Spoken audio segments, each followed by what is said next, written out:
Camarão e Book Lovers todo mundo. Eu sou o Luciano Bibliotecário e hoje eu vou falar um pouquinho sobre O Hobbit. Depois da vinheta.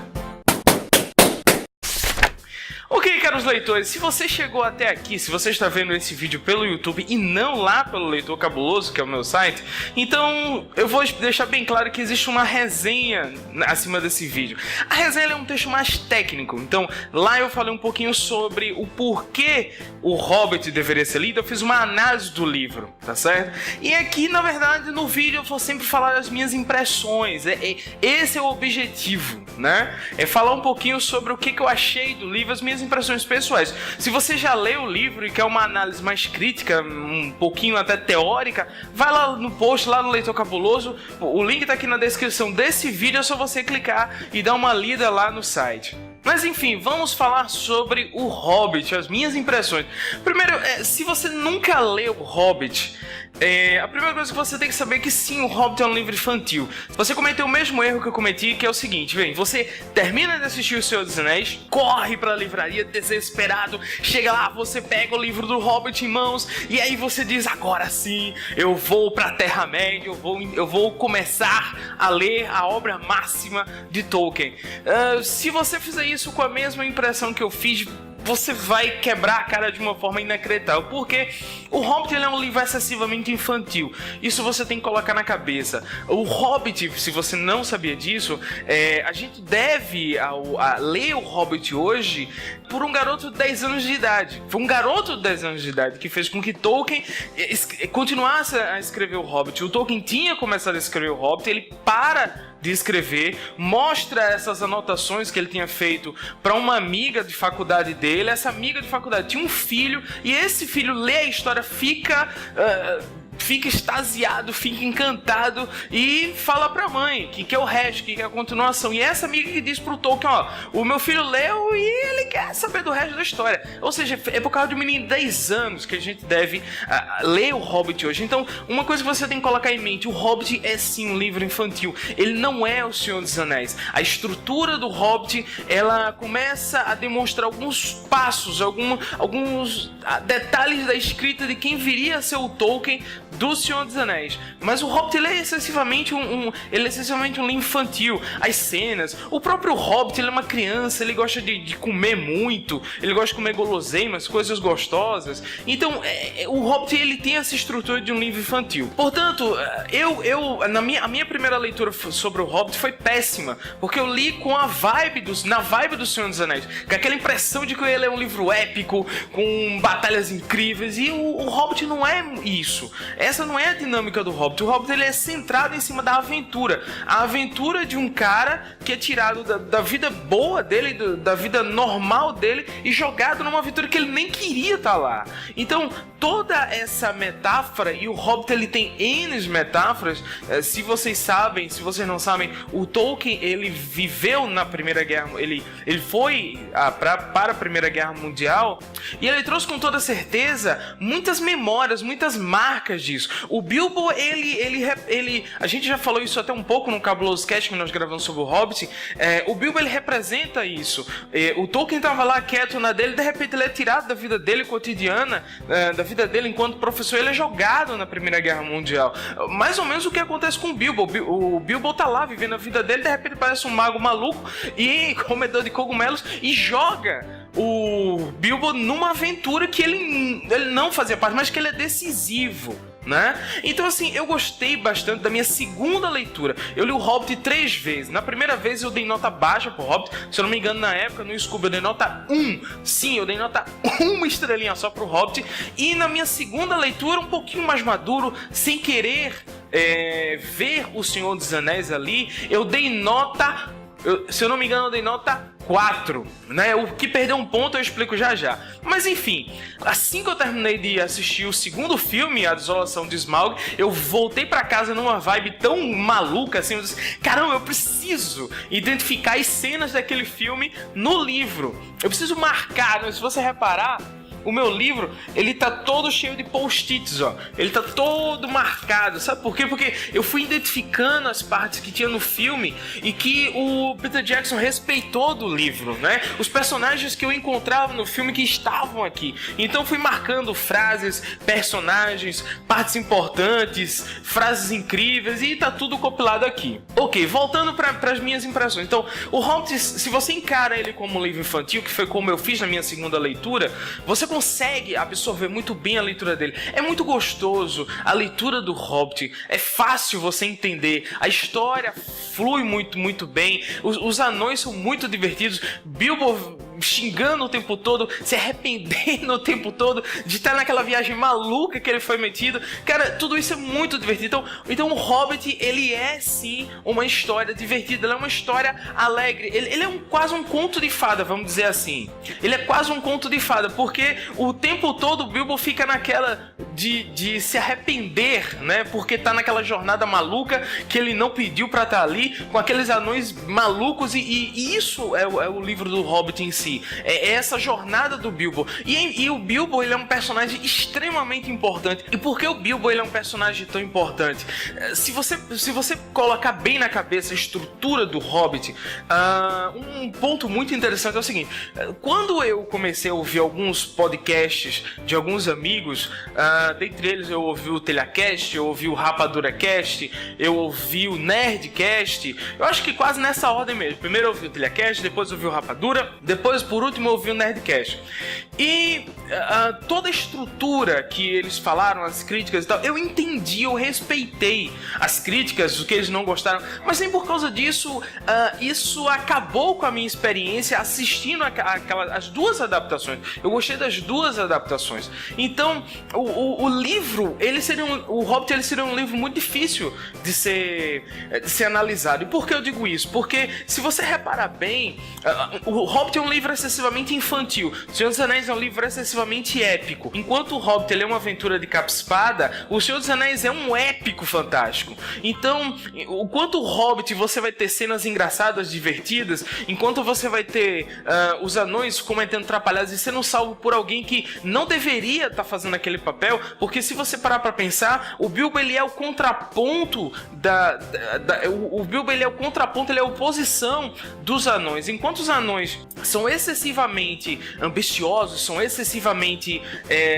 focados na busca pelo tesouro, porque no Hobbit isso fica muito claro, eles só querem o tesouro.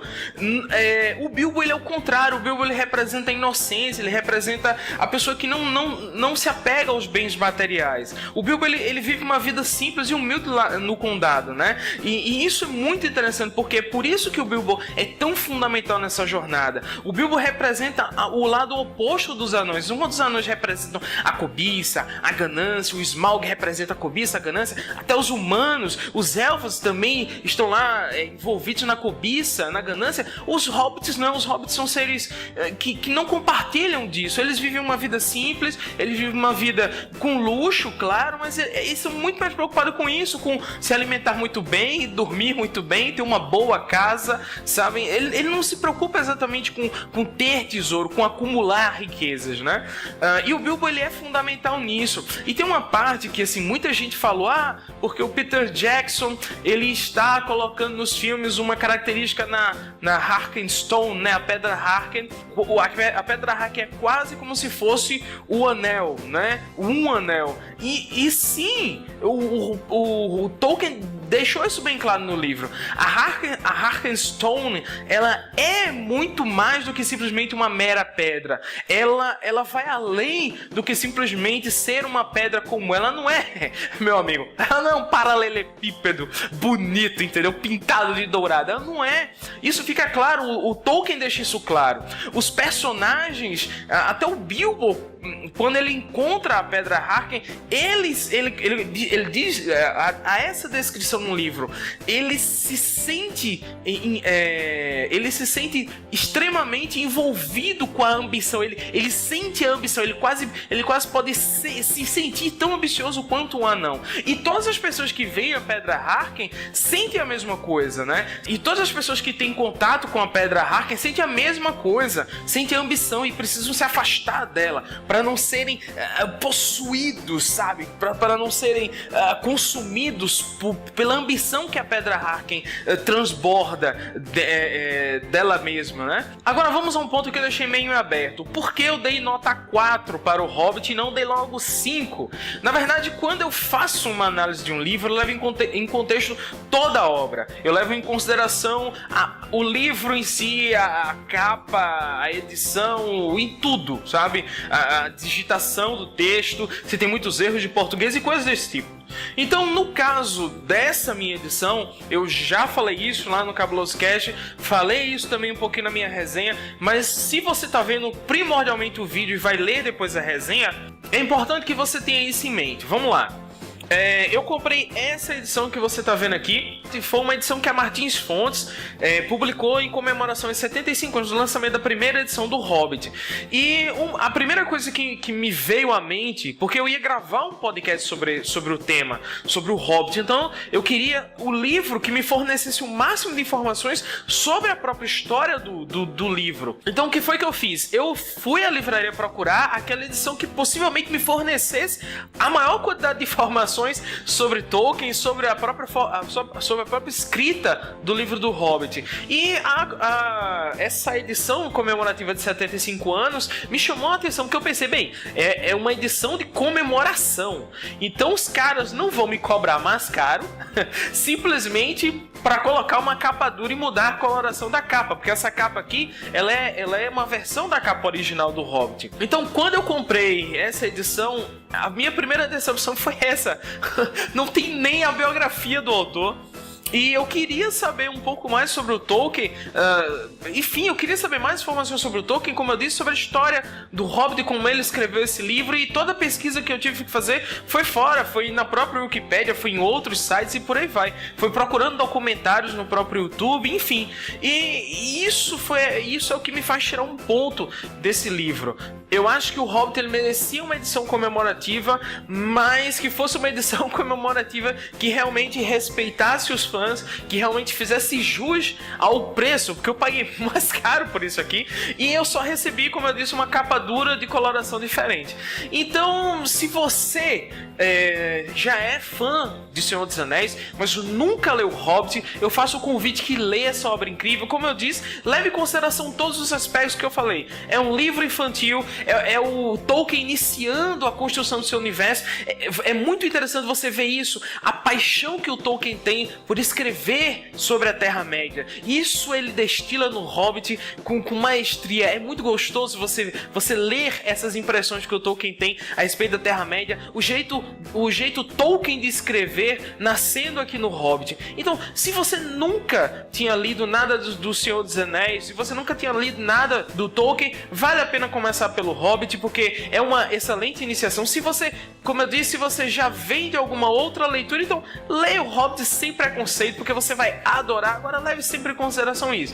É uma história infantil e que você tem que se divertir. Os anões são os trapalhões e o Bilbo é o Didi que salva todos eles, sabe, das maiores encrencas, das maiores enrascadas. Eu já escrevi uma crítica sobre o filme O Hobbit, A Desolação de Smaug, e eu também estou colocando o link aqui nessa descrição, tanto dessa crítica, quanto da resenha, quanto do podcast. Todos eles estão aqui na descrição do vídeo, se você está assistindo isso pelo YouTube. E as minhas impressões foram as melhores possíveis. Eu adorei ter feito tudo isso. Eu adorei os filmes, gostei mesmo do primeiro filme, adorei, me diverti. É um filme meio parado, sim, mas o Hobbit é um livro parado. Não tem como, sabe? Tipo, é engraçado como as pessoas entram em contradição. Elas dizem que o Peter Jackson tá desrespeitando a obra, mas em compensação, se ele fosse fiel à obra, as pessoas diriam que ele foi fiel demais e a história ficou muito infantilizada. Então, se ele fosse muito pro lado de Senhor dos Anéis, que é o que ele tá fazendo, aí tá indo muito pro lado de Senhor dos Anéis, enfim, ele tá entrando em contradições, por aí vai. Eu entendo as críticas que todas as pessoas fizeram, mas assistir aos filmes foi um divertimento. Eu gostei, achei a sensação maravilhosa, e em momento algum eu tiraria pontos porque o Peter Jackson deu vazão a determinadas liberdades de citar contos inacabados. Eu não sei se ele cita o Silmarillion, mas eu sei que ele cita os contos inacabados e muitos apêndices do próprio Senhor dos Anéis. Então, eu me diverti, eu gostei bastante do filme e eu peço, você já sabe, né? Agradeço muito você por ter assistido o vídeo até aqui. Você já sabe o que eu vou lhe pedir, né? Assine o canal do Leitor Cabuloso no YouTube, clique no gostei, compartilhe esse vídeo, mande para as pessoas que você gosta. Se você não gosta de um cara careca e narigudo falando sobre livros aqui, por favor, compartilhe para os seus inimigos. Quem sabe, no fundo, você acaba fazendo um bem. E eu vejo vocês na próxima